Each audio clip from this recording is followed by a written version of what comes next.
Hello, welcome to Ollie's Garage. Today we're in the barn and we're going to be fixing a leaking seal here on this Deutz tractor. This is going to be the same for probably most Deutz tractors from the 70s all the way through the late 80s, early 90s. The issue is that the axle seal in here is leaking, and now transmission fluid is leaking past that seal onto the brake drum and as well as onto the brake shoes. So now my brakes don't work very well. The first step is to jack up the tractor. As you can see, I just have my bottle jack here and I'm supporting it right around there by the hitch with some blocks. And the next step is going to be removing the tire with those 6 big nuts. I already have my tire removed here. To remove the brake drum on the back right here, we have this adjuster. We now need to loosen it, so we'll be turning it upwards like that. Just give it a couple of turns. Now we can remove the brake drum. Before we remove the axle, we need to engage the differential lock. Then I'm just going to shove in a piece of wood. To pull out this axle, we need to now remove all of these bolts, and then we can have access to the seal. Those bolts went into this light green metal here, and now we should be just able to pull everything straight out. I'm just using a piece of wood here to pry it loose.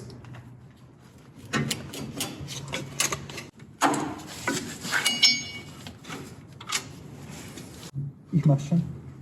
So. Stick.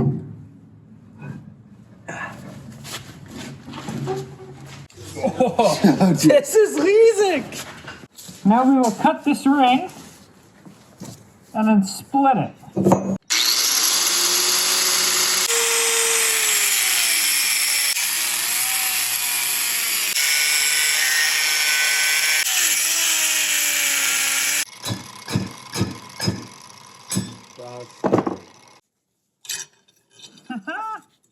No, das kann man ein bisschen anritzen. We now have to remove this green piece from the axle. I was trying to do this with just a block of wood and a hammer, but I ended up throwing it on my press and that worked much better. Don't even mess around with a block of wood, just put it on a press. Oh ja, es kommt. Das war's, glaube ich. Das glaube ich war's.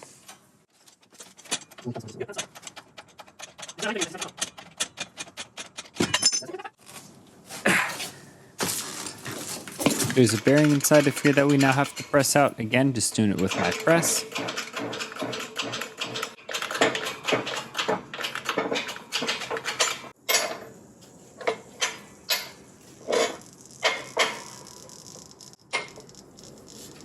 Here we have the bearing. I'm reusing this thing, I'm just gonna clean it up. If you've made it this far, seal removal is the easiest part. Just get a punch. Make sure we just set it on the corner of a block of wood.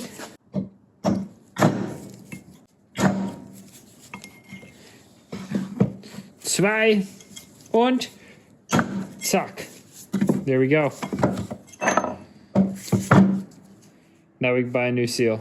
With everything clean, time to put in a new gasket right here.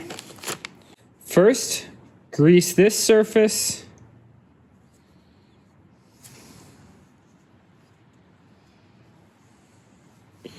Then grease the gasket.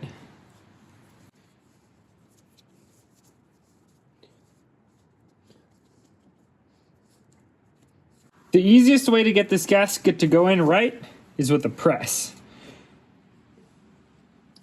Put something on it that is the same size as the gasket or just a tad larger.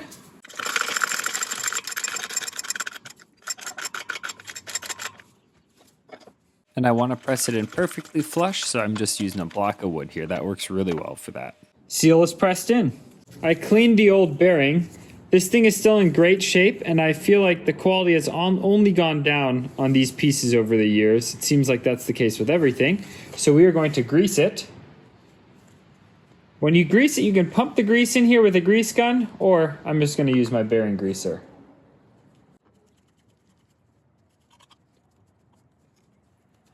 It barely fits.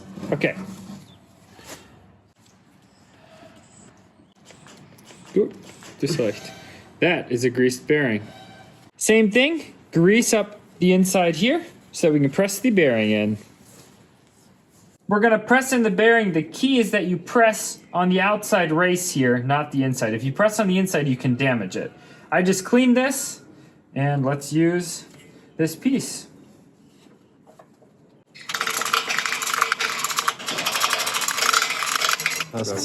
Had to get creative here. We've got 2 old bearing races, a piece of iron, a block of wood, and this spacer to send the bearing all the way down.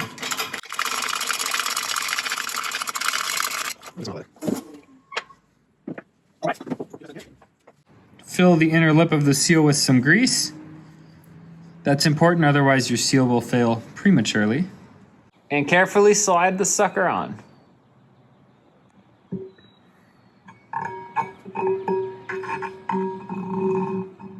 We need to now press this bearing and housing onto this shaft, so it goes right here. I thought long and hard about how to do this. The best way is right here. Put your shaft through your press, take these 2 metal pieces, and get yourself some sort of a retaining sleeve like this. And then, this is sitting just on the inner race. The outer race is here. This is on the inner race. Now we can press this onto the inner race.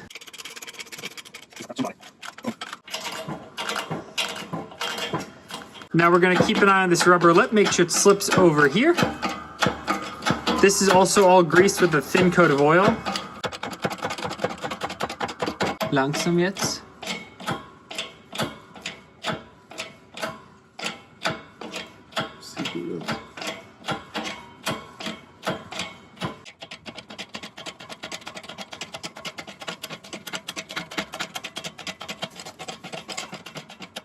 Now we're going to slide on this ring, and then we're going to slide on this as well.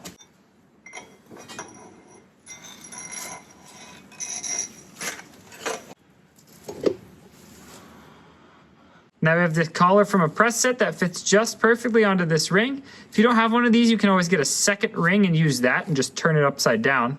And then we have this little metal washer right here that protects everything in there. We'll start pressing.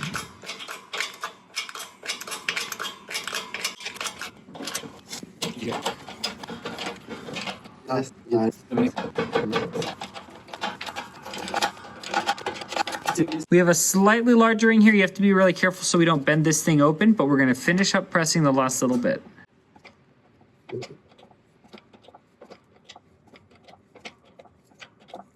This was. The last step is to bend in this lip in 4 spots, 90 degrees apart, approximately 1 centimeter wide. I'm just using a punch. Oh, das ging. Yep.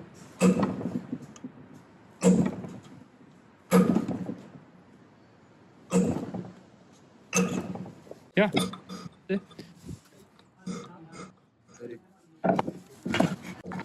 Nein, give up. Okay.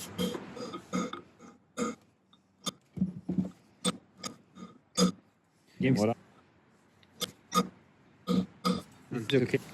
I ended up going around and knocking it all in just because it makes me sleep a little bit better at night, because this is the only thing that's keeping that tire from falling off as you're driving down the road. So yeah, I did it all around. Now time to clean it and install it.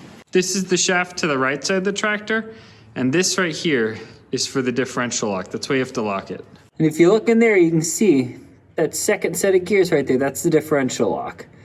And if you don't lock it, then that can somehow fall off and you have to try to put it back in there. Make sure we clean this area and make sure that we apply some gasket sealer here. We don't need to do too much, just a little, kind of like we did right there. Carefully insert the new axle.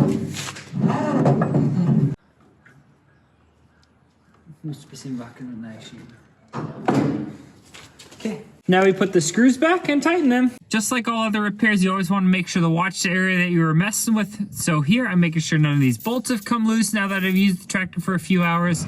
I'm also not seeing any leaking, so that really indicates that my seals are still holding and that the fix was successful.